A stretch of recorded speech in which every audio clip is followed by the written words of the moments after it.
I pledge allegiance to the flag of the United States of America and to the republic for which it stands, one nation, under God, indivisible, with liberty and justice for all.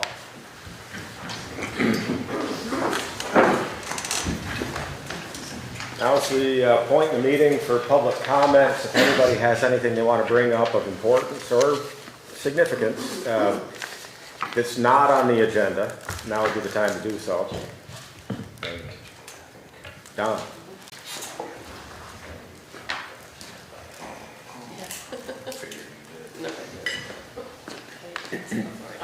First thing, I wanted to express the thanks of the people on Green Mountain Road for your continued support of taking our road over and turning it into a town road. It took 20 years, but you got it done. Particularly Chairman Hyden, who spent the whole 20 years involved with this, and people on the road. Not always in favor of it though, Don. What's that? Not always in Told- favor of told it, you us. remember. But anyway, we do thank you for getting it done, for getting it done so quickly, and it's in great condition, as you've seen, and we want to make sure everybody realizes that. We do appreciate it. I know you may have received some comments for different things, and so they weren't meant to be criticism, but just things that people were thinking might happen on the road, including possibly changing the speed limit. We thought we'd be able to discuss that tonight, particularly for our road, which I was told would be okay, but then was informed that that was not one of the items on the agenda here. So there were only a couple of us here from Green Mountain Road, although there were a lot of others who I told it would not be an agenda item, so probably wouldn't have a chance to discuss it. But we do want to make sure that you're aware that the neighbors are concerned about the speed limit, and we know that it takes a study over how much time, I don't really know, but we would like the select board to consider doing that when you can get to it. Yeah. We have at least 15 kids under the age of 12 on the road. It's a very densely populated, small community, and the kids now that the road is nice and flat are out there bike riding, skateboarding, drawing with their markers, not markers, but with their chalk on the road. So On our they're brand out new there- road? They're out there playing, so it's great to see them out there. It's a community road, it's a community development, and it's nice to see the kids out there, but it does also pose a danger when the speed limit is set at 25, and we'd like you to be aware of that and to keep it in mind. Yeah, actually, that's been, we are aware of it. There were comments made at an earlier meeting, I think a couple of meetings now. And by our own bylaws and rules, the set speed limit for that would be 25. And in order to deviate from that, there's a process that we have to go through, as you know. So we understand the concerns.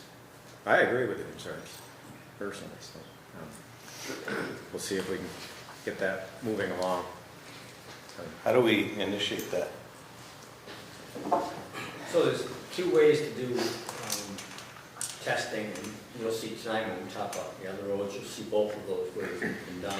One of them is BCRC will take a speed radar box and strap it out there. It's usually more geared up to long distance sites, but it does do shorter distances. But they're basically done with that for the season now. But we do have those speed boxes like you see on Bonnet Street right now, which is our control. And we can put one of those out there, and it does record incoming or going away speeds. So we could do that on our own at some particular point before the weather really gets bad. Would the study of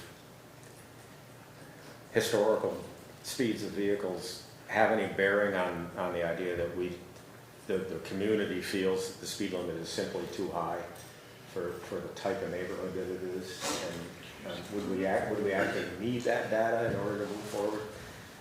Oh, no, you could move forward without that, you know, it's just a day, 2 weeks. It's, Right.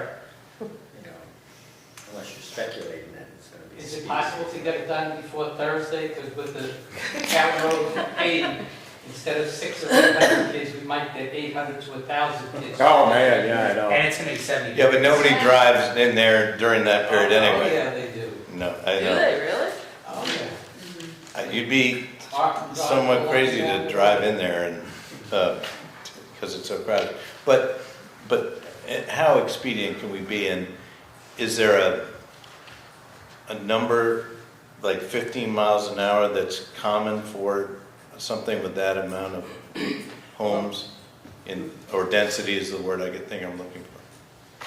No, I mean, it doesn't track density or anything, it's just. No, we have a certain amount of density of homes, newly paved roads, 25 miles an hour is perceived as too fast. Is there a number that you would, like what, if you were to expedite the process, would you say a 20 mile an hour speed limit?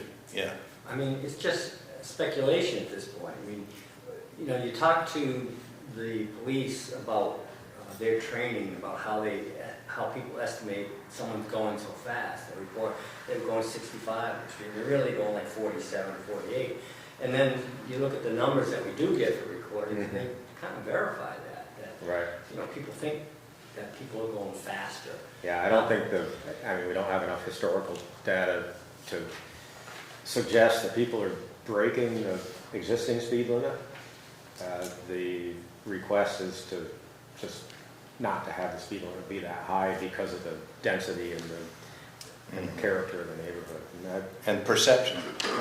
I mean, we could do the study and we could find out, yes, people are going 25 at the posted speed limit, but the neighborhood's already saying they think that 25 is too high for that neighborhood. I mean, I understand what they're saying. And there are other methods of traffic calming. Yeah. Yep. We can put up additional signage and Yeah. I wonder, there's other things we can do. I don't know what the appropriate speed limit would be, because I'm not that familiar with the engineering aspects of it for a neighborhood that's, I'm gonna go so far as to say that it's highly likely that most of the traffic on that street is people from that street. So we're not dealing with through traffic or people that have to get from through the neighborhood to get somewhere else, like we are on Highland Avenue or East Manchester Road or West Road, where there's a lot of through traffic. This is all just the people that live there. And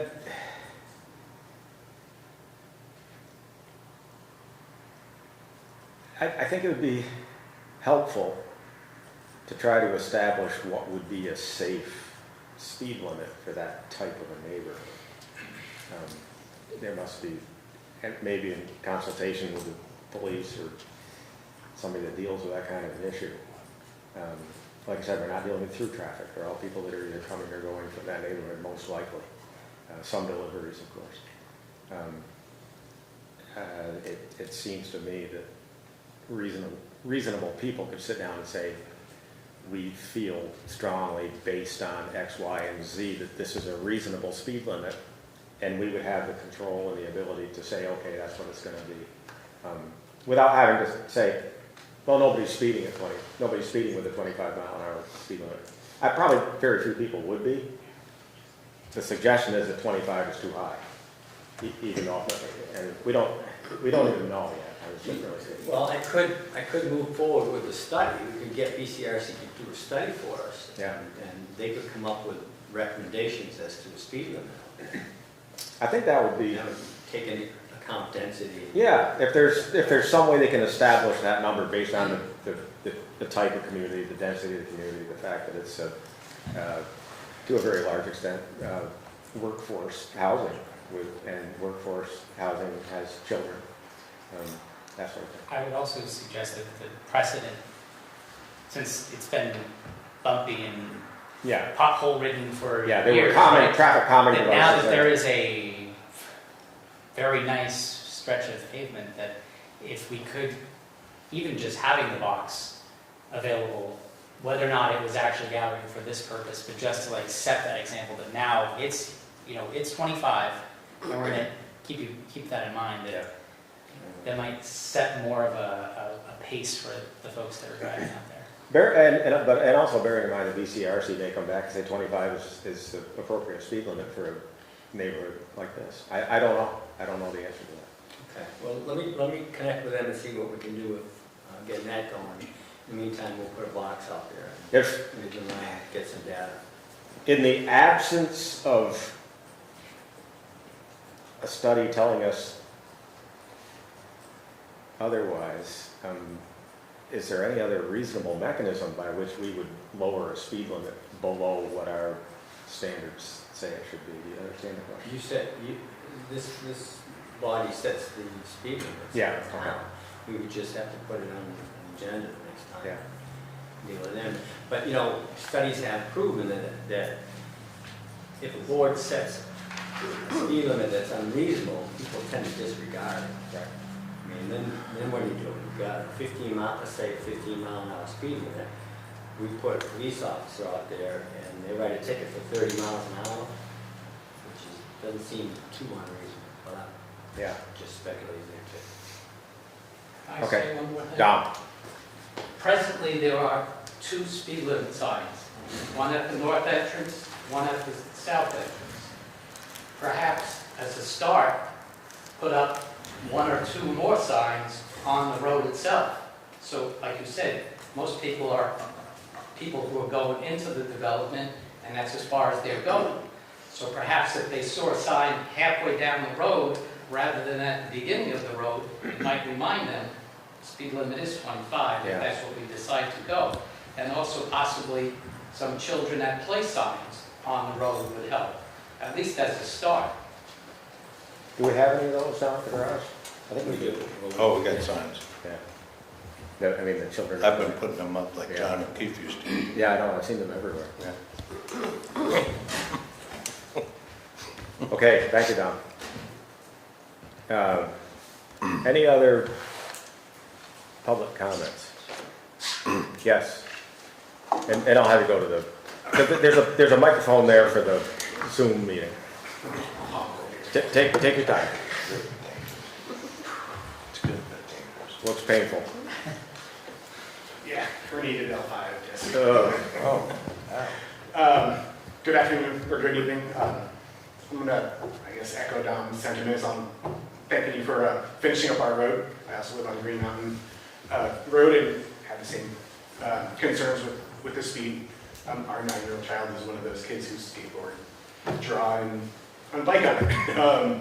So obviously I think, whatever study that could be done to possibly lower the speed limit would be greatly appreciated.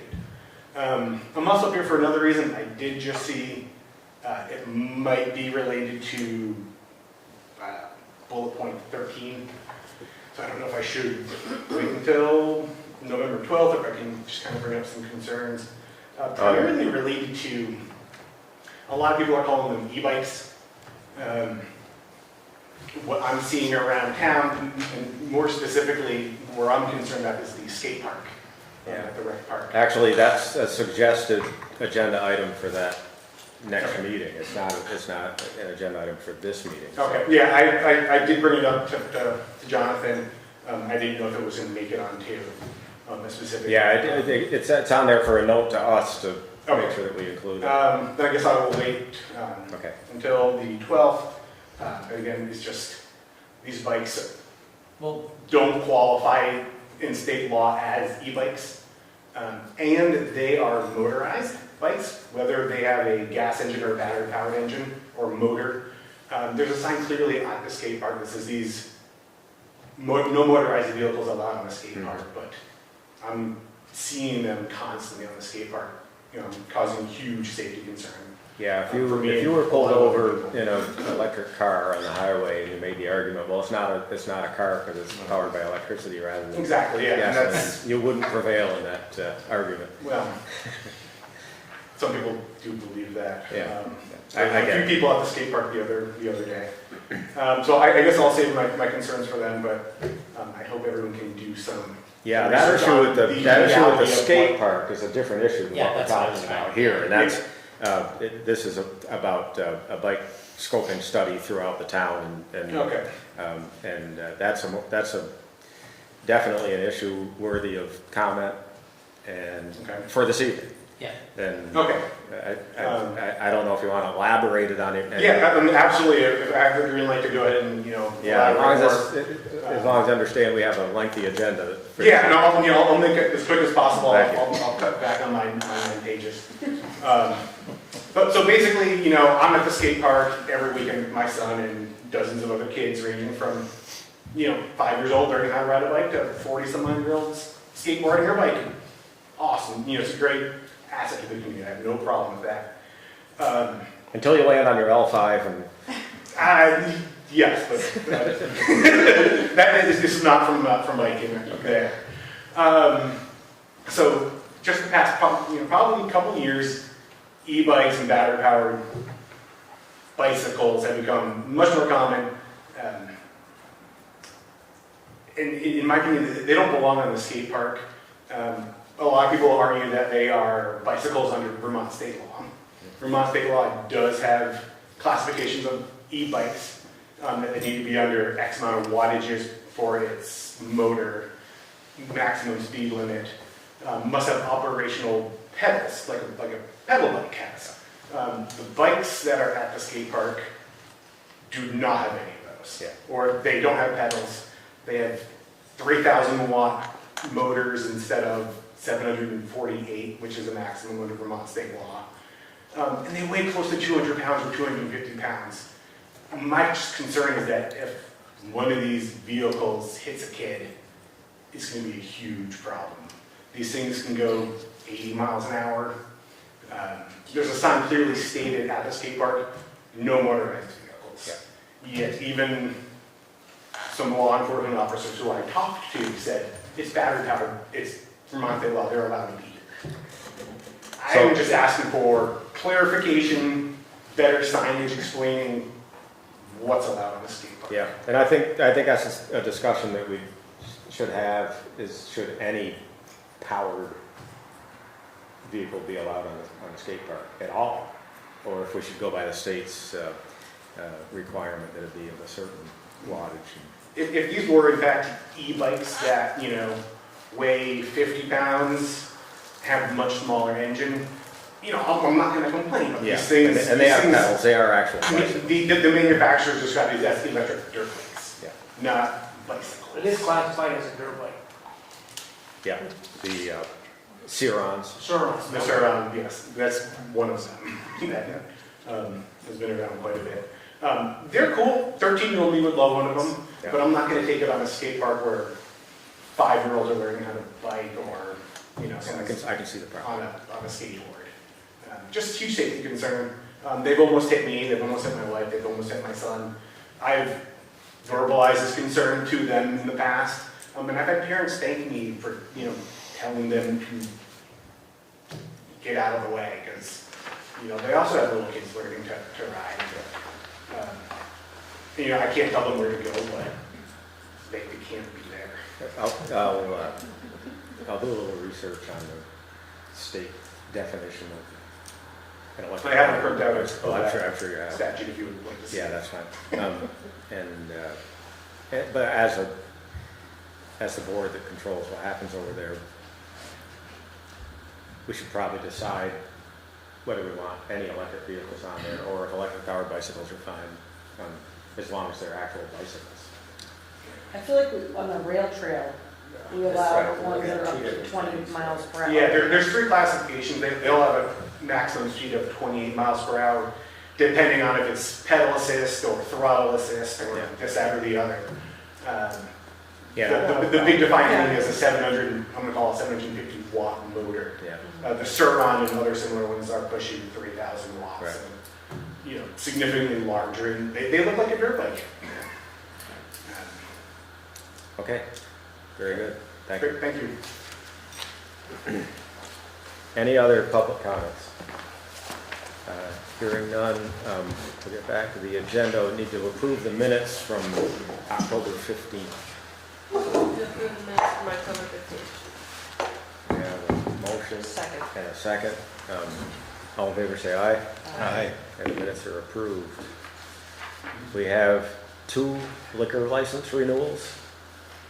One is for 4919 Main Street Decor LLC, and that's a Class 2. And then 4803 Main Street Stewart's Shops, it's a Class 2 TTS. Tobacco, yes. And that's. We that's never not used, we never Stewart's used shop. to include that. Yeah. I'm still getting used to Them all it. now, yeah. So that's the Jolly store. next Yeah, I to- heard that they now own that. Apparently being bought out by Stewart. So there were no, I was aware that they were being acquired, but I wasn't aware that they were being completed yet, so I'm curious if the license would actually be applied for an organization that hadn't actually completed their, The application is coming in from Stewart Shop Corporation, so interesting. I'm assuming that's happened. Or they're anticipating that happening. I think they could pay for somebody else's license. Yeah. It's already- Interesting. When the renewal start? Sorry, maybe you had some misunderstandings. Is there any appetite on the board for approving these? Any reason not to that we can think of? I'd like to move to approve the 2 liquor licenses that, for renewal that have been proposed. Second. Moved and seconded, any discussion? Any extensions? All in favor say aye. Aye. Aye. Looks like 5-0. And the 2 liquor license extensions are renewed, are approved. All right, this is interesting. We've had 2 new road name requests over the last couple of meetings, and Skunk has appeared in 2 of them. To me, it made more sense on the other one, because that actually used to be Skunk Hollow Road, but good night. This is, just bring us into full focus on this. I saw the map. Did you have a map? Yeah, we have it Okay, in our okay, pack. so, apparently it's a 3-house development, 3-house road. And, it's, William and Sharon Herman, so it's Brendan's parents, I believe. Yes. And it's near Ken Axe's property, so they said. And so when you have 3, you need a road name. Yeah. And they had suggested these. Is this in order of preference, do you think? I think so. Yeah, I mean, if at all possible, I like to allow people to Avoid have the skunk. name that they want. Sure. Yeah. I really like Skunk Hill. You do. I like Skunk Hollow on the last one, He does. but I was overruled. Across from Kenny Access. But This is north of Ken, Yeah. and it's pretty much halfway down Richville. Yeah. I actually trooped around up there. Is it And a natural hill? it's a hill, and it goes up to 7. And what's interesting is one day there was nothing, and the next there was a full-on house, a modular that is there. So they're moving quickly. Okay. So we have I don't Did know you where read Ken out the res- Axe's property. Treetop Hill, Turkey Hill or Skunk Hill. His is, Canax is just north of the Bushes. Oh, okay, so it's way down there. Yeah, and this So I know is, where that road is. this is north of that coming from River Road. Yep. Um, I mean, if you're in order, I have no problem with 363 Live Road. What's with the skunk thing? I mean, at some point, we're gonna have to give it up. not today. I just thought that was. Why not? Because Interesting. I mean, skunks are often maligned, wonderful They're creatures. most The misunderstood. most misunderstood. I mean, really, shouldn't they have their day? not today. Not today. We'll never see a skunk around here. I think treetop is perfectly reasonable Treetop. for that. Do we have any treetops? No. It has to make sure that nothing else conflicts. Turkey Hill's an ice cream name, isn't Yeah. it? Mhm. I didn't see any turkeys up there. None. I'm sure there are. I think treetops their first choice. There are treetops. Anything There are against it. there are definitely I'd like treetops. to make a Not where the house motion, is sitting.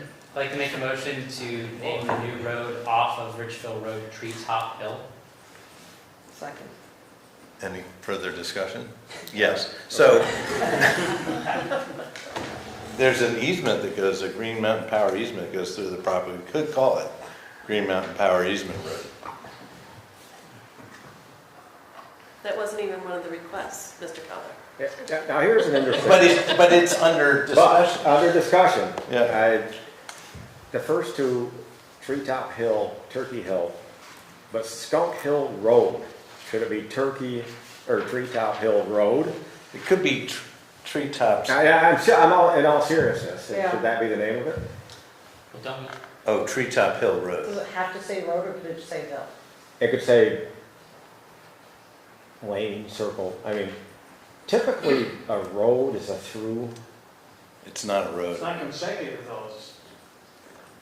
It's not going from here to there. Well, that's what I That's mean. what we're saying. Usually a road is a If through it's not a road, it's vesicle, a, Be a lane or and you have a lane or a a, circle. yeah, any of those other. I mean, think about it, we have Center Hill Road, correct? that goes from one place to the next. Yeah, This will dead end up there. Treetop Terrace?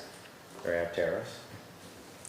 Or that's Treetop Hill. Maybe that's why they decided that didn't make sense. It only makes sense if it's a skunk, because the skunk would keep going. He's telling them to get. The motion is for Treetop Hill, and there's a second. If there's no amendment forthcoming, all in favor say aye. Aye. Aye. Aye. Treetop Hill it is. And that's forever cast in stone and can never be changed. That sounds very good. These are the opportunities we have. There was an interesting, we got time. When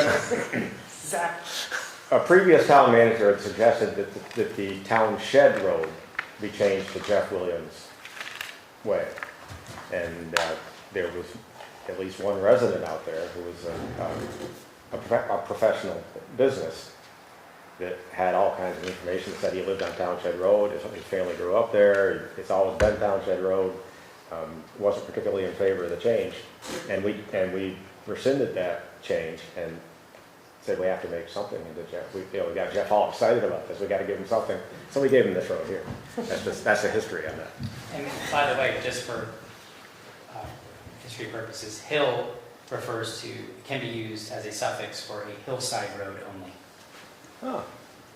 And it's Would you on- and categorize it's this as a recognized hillside by the road? US Postal Service. Definitely. This is a major hillside road. Okay, There you then go. we did good. Moving on to the next item. We did good. Well, Speaking of roads, we got West Road and Bonnet Street tracking results. We got it all right here.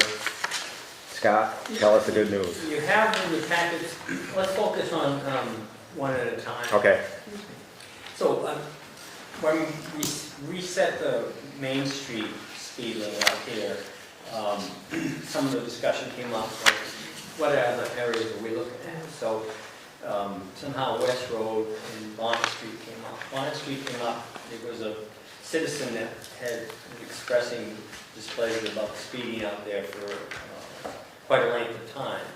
And she unfortunately couldn't make it tonight. But she is going to watch the video later.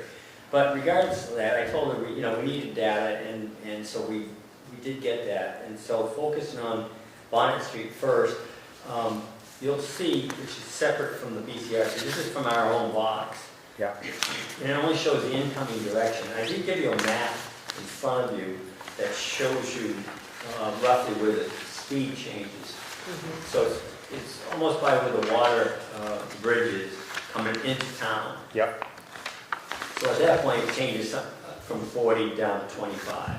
Our speed box, which you had the results for, was planted further down near Charlie's, or just between School Street and Charlie's. So I think things had already slowed down due to Gotcha. traffic and pedestrian crossing. But the data shows that, the average speed in that area was just a little under 16 miles per hour. which is really not that substantial. Outgoing? And I don't have the outgoing, because the speed box failed on that, so Oh, okay. we have to redo that at some point, but.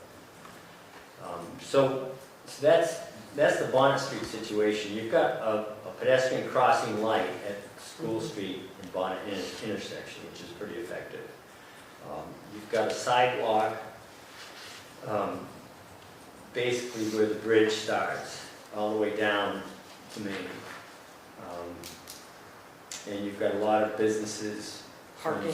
from School Street, actually before School Street, all the way down to Main. So traffic tends to slow down. I do know, you see from the results, that there have been a few outliers. But again, like, one of the highest speeds is 25 miles per hour. Right.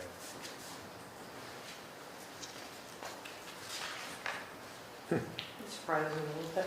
It's, yeah, it's interesting to see that. And like you say, it's the placement of the box might not catch the people coming in hot, just slightly north of that. And you said this was between School Street and Charlie's? Yes. Okay, so yeah, I mean, think about backup. I mean, I've noticed, I mean, I drive that way every morning, and the backup going to the circle. You're just gonna to slow go down, around, yeah. You have no option. Yeah. So, But if you go all the way up by well, now Dead River Valley or whatever that it is, I think people are still going pretty hot there. yeah. I think the reality sets in right about Riverside Townhouses Road, which, yeah. Which is, One other interesting piece of this is, if you look at the start date and the end date, it was basically 2 months, from August 7th through October 9th. And we had 172,000 vehicles in that. So that's averaging just under 3,000 vehicles a day.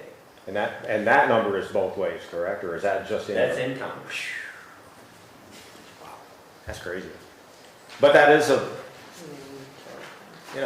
a major, And that takes into account both almost a month of no school and a month that's a good. plus with school.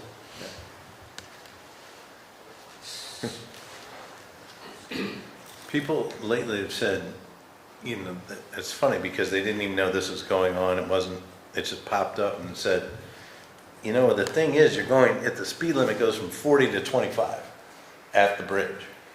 And it's so abrupt. And again, it's one of those things where that's a state, that's town, the 40 mile an hour section out towards the door. No, state. State- Bridge. Oh, It right. dropped to 25 right where our road starts. So if it went 40 to 35, if it was 35 from, say, Door Farm entrance to the bridge, That's state highway, that's state And highway, they have that control. would be right. and they're reluctant to lower speed limits based on, I mean, if the speed limit matches the highway design, Right. that's a fairly wide highway, wide shoulders, And that was a flat. totally unsolicited, Yeah. somebody said recently, yeah. it was just an observation. But they knew it went to 25. So, and these numbers sort of, Those boxes do get your attention. Hmm. I mean, when that thing's blinking at you, which I've never seen for me, but for other people. You go, whoa. Are you the person who went 7 miles per hour? Quite possibly.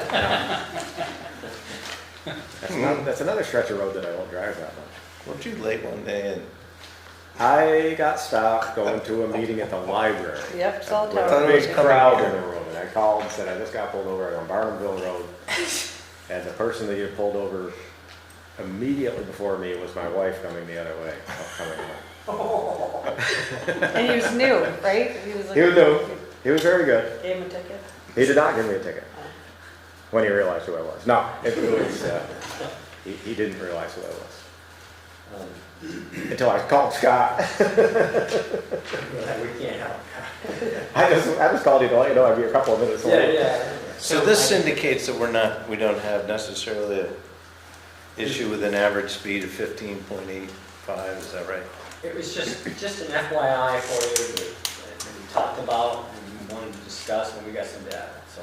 So is the box that's currently, I think, in front of like Gatehouse Financial, is that the outbound one you said that wasn't calibrated, or is it? Facing. It's facing School Inbound. Street. No. So as I'm on Bonnet Street and I'm headed towards the rec center, there's a speed sign. Right. Yeah, that's a lot. That's the one, honestly, that's catching my attention, even when I'm trying really hard to stay at 25. So is that the one that was failing on the Yes. outbound? Okay. I mean, it might be I nice to hope flip they that have- anyway, because I think speed-wise, people coming in from Dorset are off the 40 mile an hour to 25 are the ones that could use a little bit of hello. My understanding was it was functioning, it just wasn't recording data. That's right. Right, yeah, it appears to be working. But I think just turning it in the opposite direction might be helpful, because the real speeding is, the people are going faster coming in Yeah. to town. Well, it's very similar to this. Right out here, yes. Yeah, It's probably that section from the bridge to School Street that Right. people are still at 40 Yeah. or trying to slow Yeah, you're down. probably still a little hot when you hit the bridge. yeah. So West Road, you have one result in front of you, which we just got after the packets went out. So there's two parameters taken on West Road. And on the map, it's hard to see, but right by where Village Glen Road intersects with West Road is where speed limit changes, roughly in there. Somewhere near the art center. Mhm. And so it's coming into towards the village, it's 40 until you hit that spot.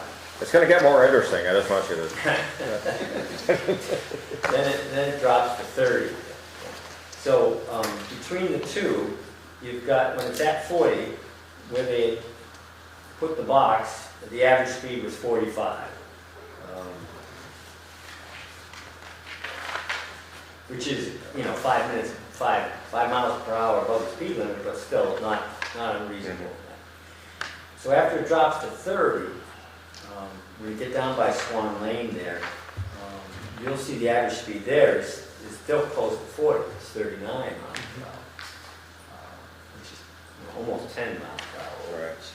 It's a tiny bit of a hill, Coming down, Yeah. right? and Yeah. so you have to kind of actively. you have to, yeah, you can't just passively let off. Right, compared to which speed I limit. try, Yeah, I try a lot. I get That's that. right, you drive this right. You weren't this individual. No, The 80 mile per I was on hour. my bike. Oh, okay. So, E-bike. we had one set up just right in front of the farm for a while on Barberville Road. And the kids, myself being one of them, went out there to see how fast we could run. And we were hitting 11, 12 miles an hour. And it would register that with the person running. It was really fun. And my little grandson Aiden at this point, he's about this tall. He's running along and he finally it starts at 9. And he finally got it to register. And he's really excited. And he's going 34. There was a car coming up behind him, and he was just so proud of himself for getting it up that high. But, you can trip it on foot. We do have input from a constituent, Andy Reed, who lives on the road, saying 30 miles an hour is what Route 30 is through Dorset. It's a bike running route with lots of traffic. I've got cars that come around the corner from Dorset direction when I'm pulling out at Crossroads so fast I don't see them, and they pass me doing about 60. Yeah. This probably falls into the category, if you think 60, it's Well, probably 45. 49. It's up there, I mean, I live right near Andy. And saying, yeah, I know, yeah, and then he's saying it's very dangerous. People who turn that corner coming onto West Road especially, let's see, 7:40-ish in the morning, between 7:40 and 7:50 when they realize they are late for BBA. Yeah. I mean, it is pedal to the metal as soon as they turn the corner on West Road. Because it's straight enough. You can take it in third gear, you don't actually Yeah. downshift a second. And I mean, absolutely, there are times when if I don't judge it properly coming out of Wide Awake, I will get hit. Yeah. I mean, part of this for me is that we talk about it in terms of the potential of somebody getting hit, and yet historical fact will say that there haven't been any. And I think what's great is that we're taking this as seriously as we are, because speeding is a big problem. But at the same time, even, you know, I don't want to have to hold up an example. Yeah. But the thing is that it is, I have seen people, I know you guys have seen many people, because you're there all the time, going I gotta tell you, lickety-split on that road.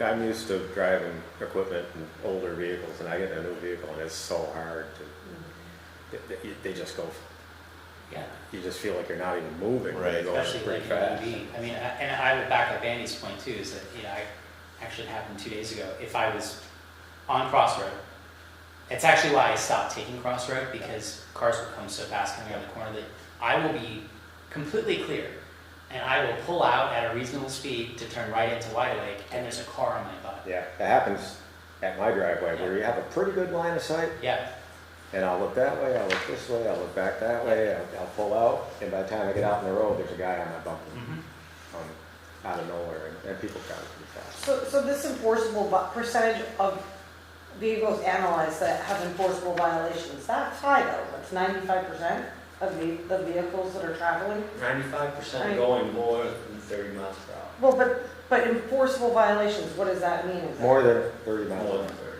So, like 32, it's not, yeah. yeah. 31. Right. But if the average is 39,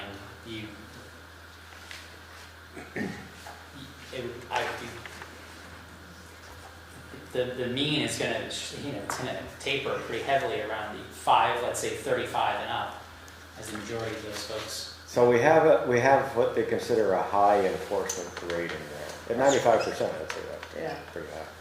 Which in comparison to one of those that we were looking at here out on Main Street, there was one that the enforceable rate was significantly lower, and then we ended up actually still lowering that speed. So, We have The 7 miles an hour might have been a tractor or lawnmower. Yeah, Victoria's hand is up. Victoria, Hey everyone.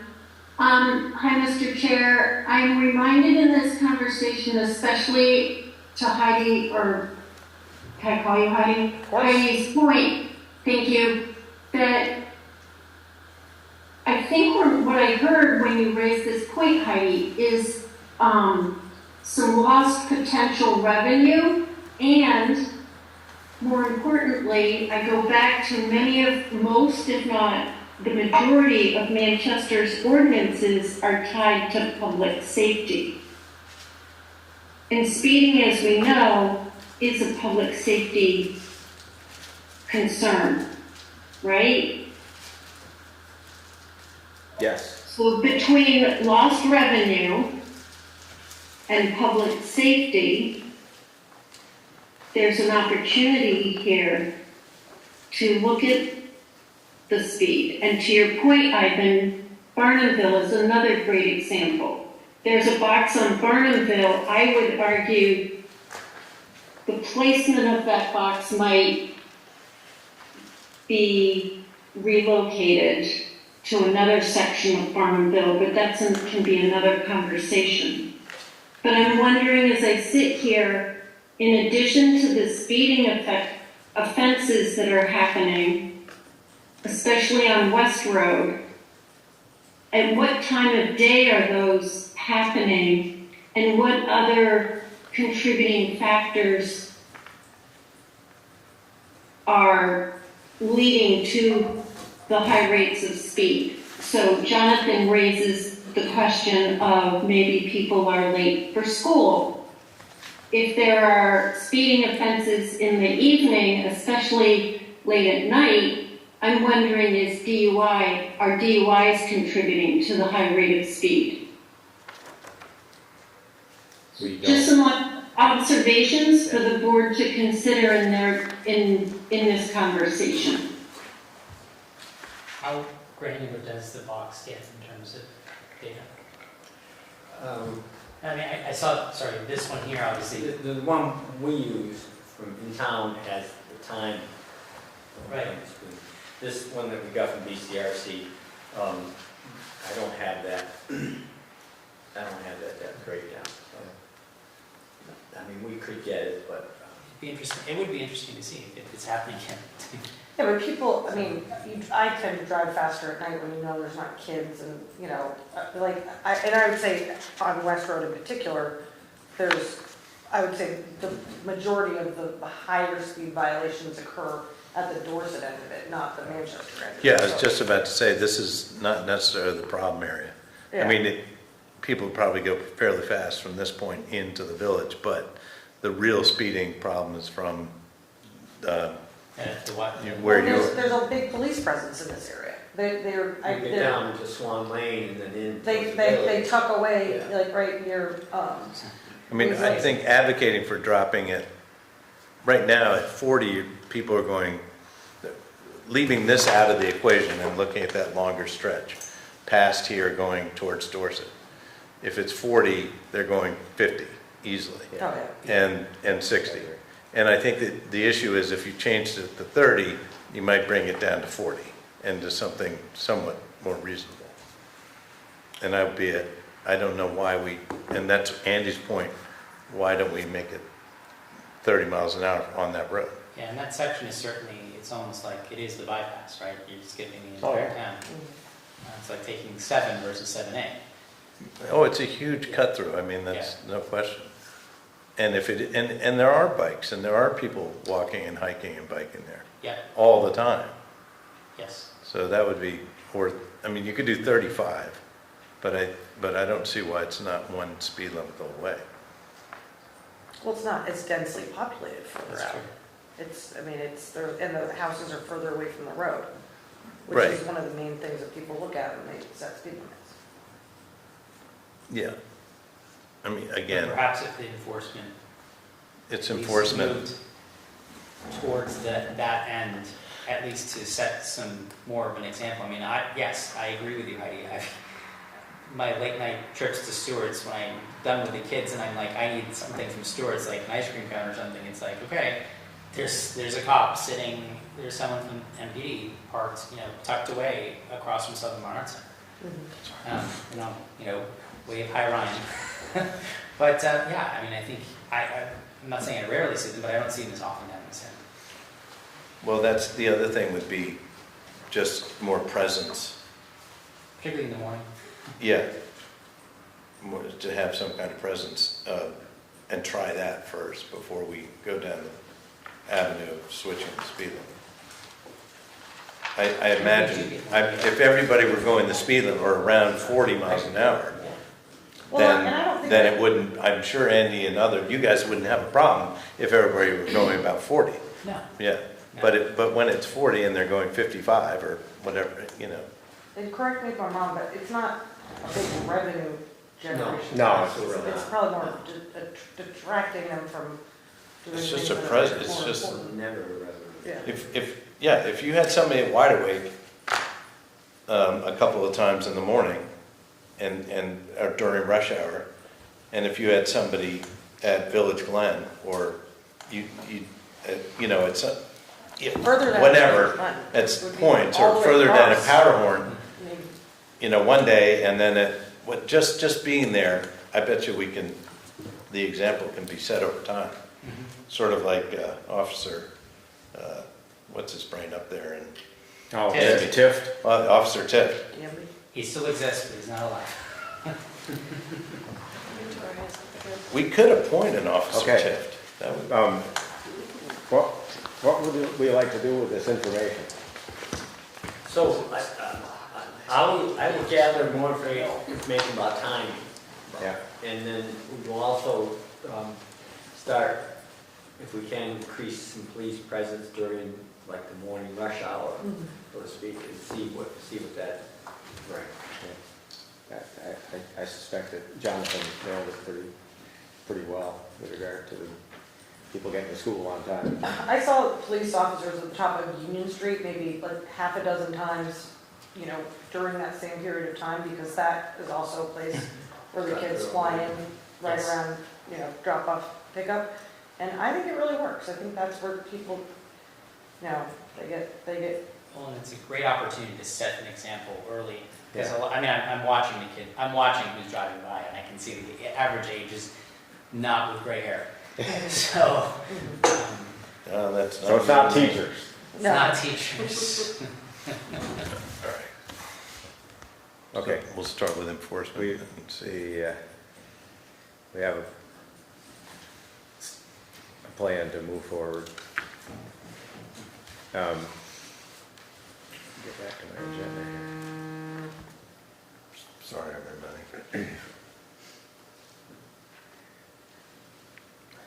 Okay, we have, Jamie's still here. We have requests for proposals for a possible sale of town-owned land near Jennifer Lane. We do have an offer, We do. and of course Jamie's here, so we all know what's Right. going on there. We put out, back up, that we acquired this property over a year ago through tax sale. Yeah. The period of redemption passed, and now we're the proud owners of this, and we don't get any more tax revenue from it. So we put out an RFP to see if people wanted to bid on it. We received one bid. The bid has some conditions that for you to consider. And it's offering to pay the back taxes without the penalties and interest. But, you know, it would put it back on the tax rolls and, it would be productive in that regard. It's not a buildable lot. It's a, it only worked for somebody who's, Well, not for a house. well, that's what I mean. You could put up a small garage out there. Yeah, and I understand That's that's kind of what I want. what you want to do. But what I'm saying is it's not a Correct. housing lot. And therefore it only has value to somebody who's right there. Yeah.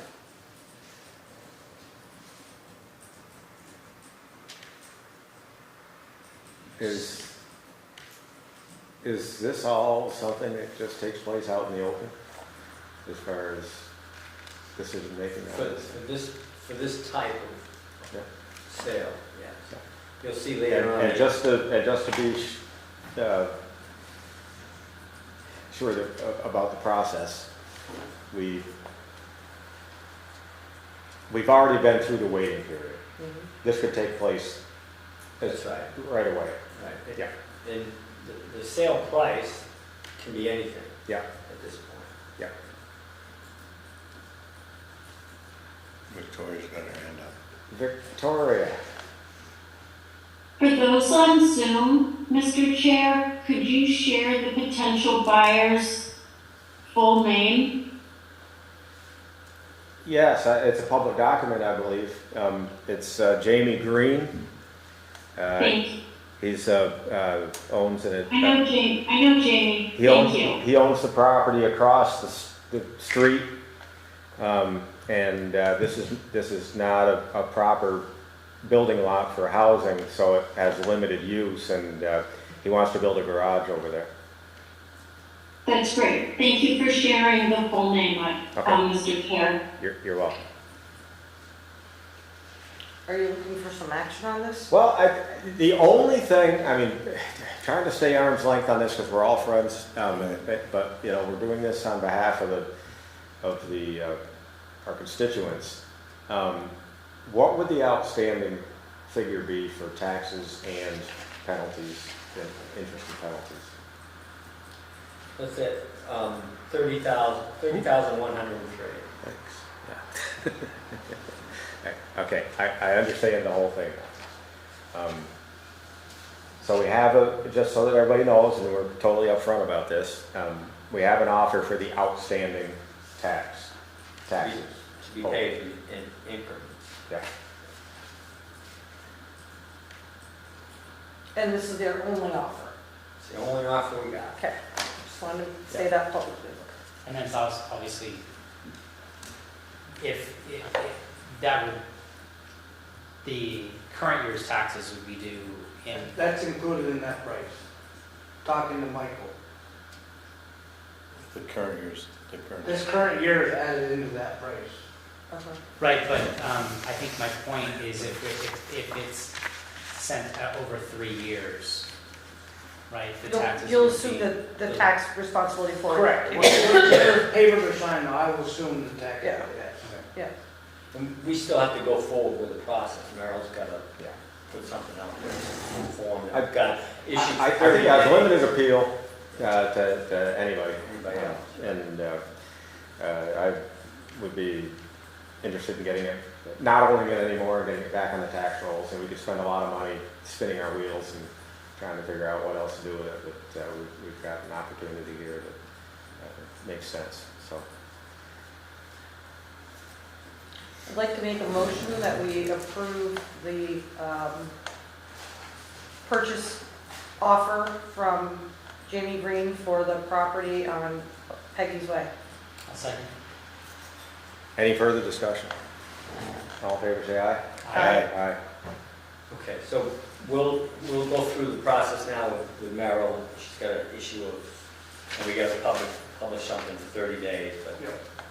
that's just to note in the sale, that's all it is. So we can't accept any other offers at this point. Perfect. All right. Thanks, Jamie. Thank you. Thank you, Jamie. Good luck. Now, this one's interesting. We've got, we had put out a request for proposals for a contract for site location services for communications facilities. In other words, we were looking to have a propagator take a look at this to see what might make sense for the location for a cell tower or communications facility. Not only for the town of Manchester, but for the people that are actually providing the service. It's got to make sense for all of us. We did receive a proposal, and Scott, would you like to lead us through on that? This person from Tectonic was actually Ed Frawley. He was actually the person that had talked to Peter and Wilbur Rice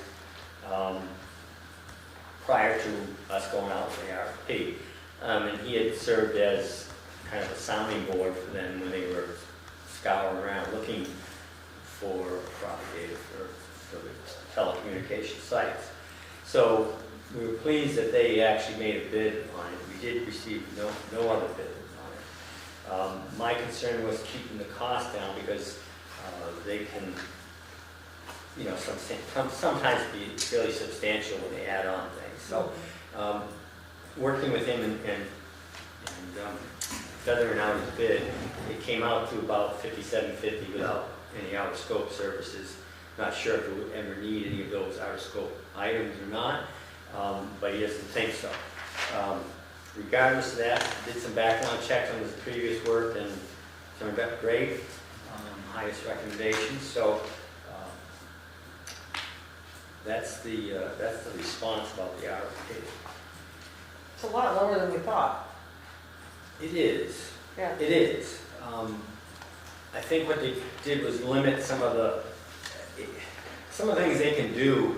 They can meet with these telecommunication companies and provide negotiations for you. We didn't need that, so that was a big chunk that was out of our bid. And we've already got a lot. We've got zoning, you know, so they don't have to do that for us. So a lot of these things we have in place, so that reduced the price too. Great. It'll be interesting to see how this plays out, but I've always wondered if it needed to be addressed in some other way than zoning, because it's so site specific as to how effective it can be. That we've already run into the situation, well, we allow it in certain zones, but that didn't work as far as the actual placement of the tower itself, although this one up here was very close to a zone where it would have been allowed through our zoning ordinance. But and I don't know what that other ordinance might be through which we regulate those things. Maybe it has to be through zoning, but maybe it has to be a conditional use allowed in many different zones based on certain criteria. And he was actually pleased to hear that we as a community, we're not saying no, not in our backyard. We're saying yes, but in a limited scope and help us find the right place. Yeah. So he was really glad to hear that because he's been hired before in other communities, like, we don't want it at all. So Yeah. it's a different fight. Yeah, this is and we heard a little bit of that with the presentation that we had a few meetings ago, where many communities were trying to find a way just to say no, and that's never been our intention. As part of the scope, I've scanned through this, but obviously there's looking at sites and site visits and pulling back on all its sites. I think, as you just pointed out, that's part of the discussion is whether or not it should be part of zoning, or if there's something more that needs to be done as a part. Is it something that needs to be mentioned specifically in the town plan? Will what we get from Tectonic, if approved, be something that will be sufficient enough to provide that background for any town plan work, any planning commission zoning changes, or making it, like, we could find out that based on, I would assume, we're going to find out that potentially some sites that are high priority, based on usage, need, Yep. geographic things, will not fit within our existing zoning. Correct. So I'm just curious if we think this is going to be enough. Well, and it's, interesting to note that the applications that we've listened to, none of them were actually came to fruition. None of them were allowed where they proposed to put them. So that to me indicates that something's out of sync with I think to answer Jonathan's question, we can ask for that type of scope from him. It's gonna cost him. Product. Sure. It may add more, but it's possible we subtract something else out of it. yeah. But they do have the expertise. And the PUC can override zoning, so this would, But they do, and they've certainly listened they so far. do consider zoning. Yeah. Sure. And they even just as strongly consider the town plan, which that's way different than any other commercial application. And Sure. The town plan, well, it becomes a regulatory vehicle through Act 250, but not in any of the zoning. The report that he comes with the recommendations of the locations, is it one ideal site, is it multiple sites, how does he kind of lay it out? So occasionally, his company's hired to defend or promote one site. In our case, we're looking for multiple sites, if that's what is out there, Right. where we could put something like this, and it would be effective for us and telecommunication. And when we say effective for us, our concerns are, even though under Act 240 or whatever, 248, we can't consider the health aspects, we do have health concerns.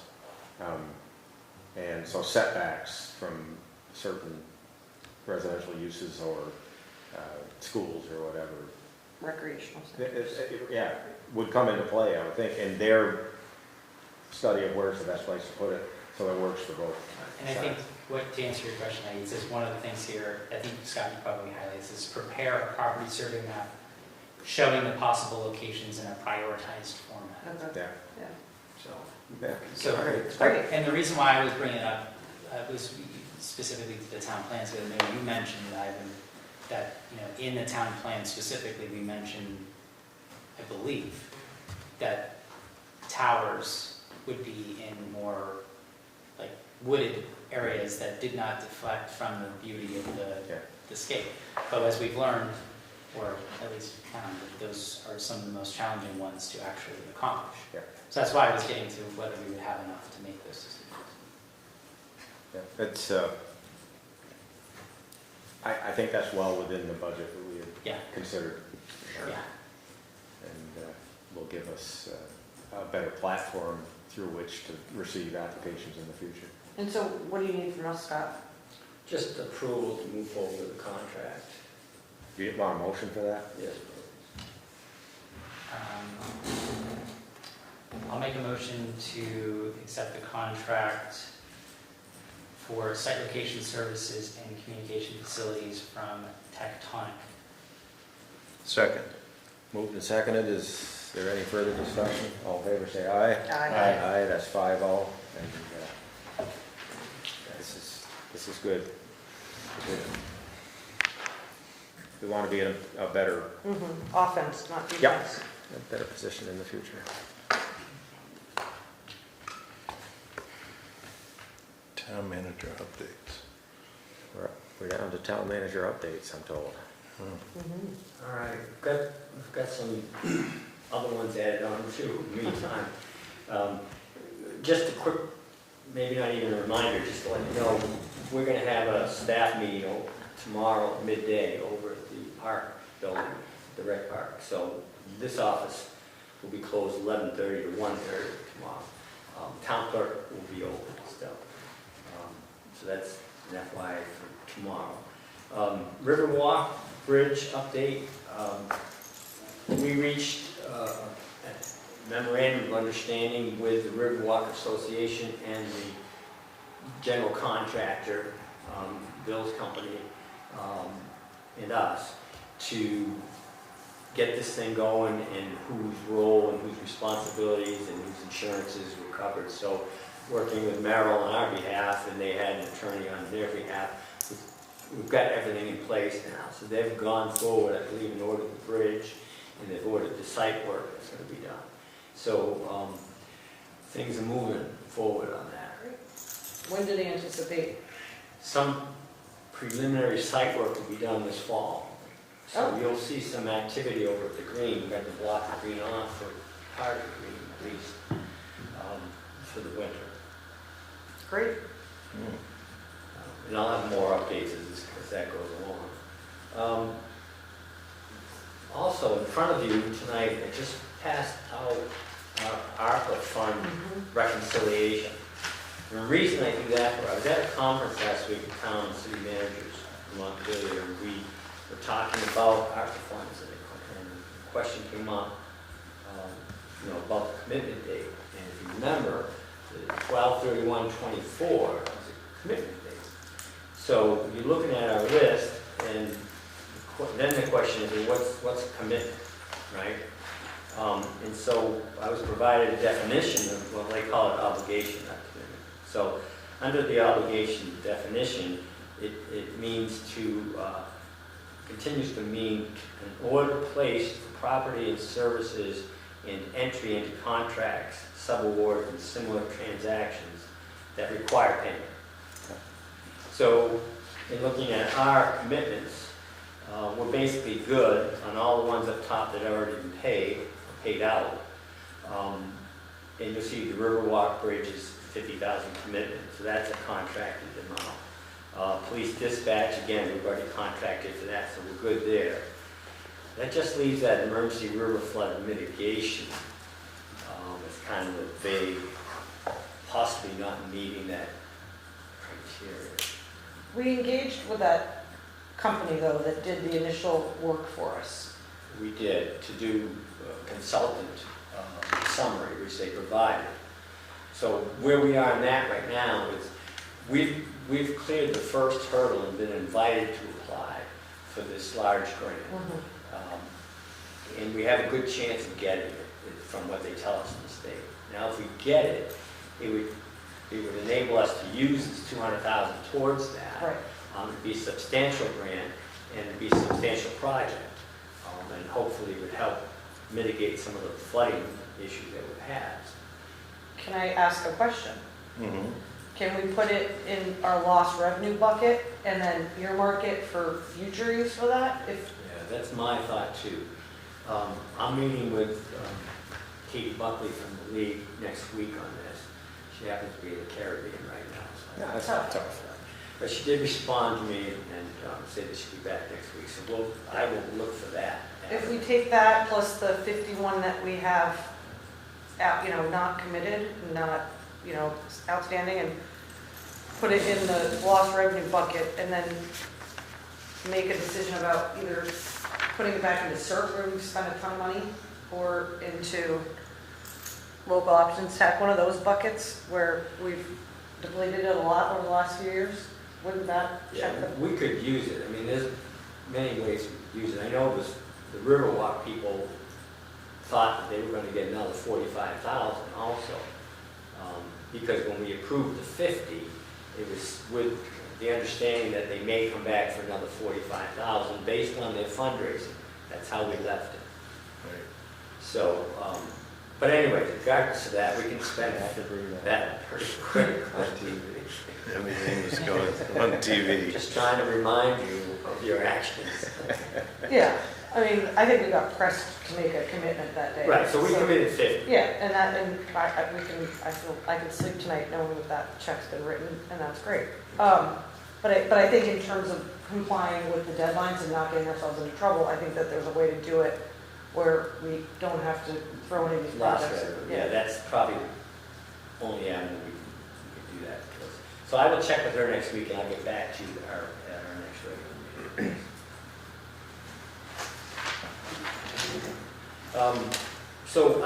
Budget, we started the budget process. I've asked the department heads to submit their budgets to me and gotten most of them, haven't begun putting them together in a pie yet, but I would like to set a date for the select board budget meeting, and Friday, the 6th of December is Crazy that's happened again. just a year ago. So, and it's almost a year ago to the date that we did that, so that's why I picked Friday the 6th. That's from 8 AM to whenever it, the rec, Yeah, Yeah. that's the all day. it's fine. I think if we go too further into December, it gets nutty with holidays. It's crazy. And- Yeah. And in fact, if you wait 1 week, we're gonna have a Christmas holiday luncheon that you guys will be invited to at the rec. We could do it all at the same time. Yeah. Cocktails, Bloody Mary. Approve it all. Oh, is that what happens? So if you're all right with the 6th, we'll move forward with that schedule. That's the typical. And I just mentioned the Christmas holiday luncheon. You're invited to that at noon on the 13th, Friday the 13th. What we're going on? Splash pad update. We were talking about that. So we were waiting for an extension granted from the feds. I gave them a little nudge a week ago or so, and surprise, we got it. So I received the grant agreement this morning. We're reviewing it, going to make some recommended corrections to it. We should have that back shortly. So we have an extension till next December to get this thing done. So it's looking good to get the splash pad put in over there, probably in the spring. Who was it that just asked about that? We were in the meeting, it came up last meeting. I asked it, yeah. I had And that's all I have. presented that at town meeting, I can't remember how many years ago. Yeah. Didn't we Okay, have so, an executive session? yeah, we've got, is there any other business here at the table? If not, we do have a need for an executive session.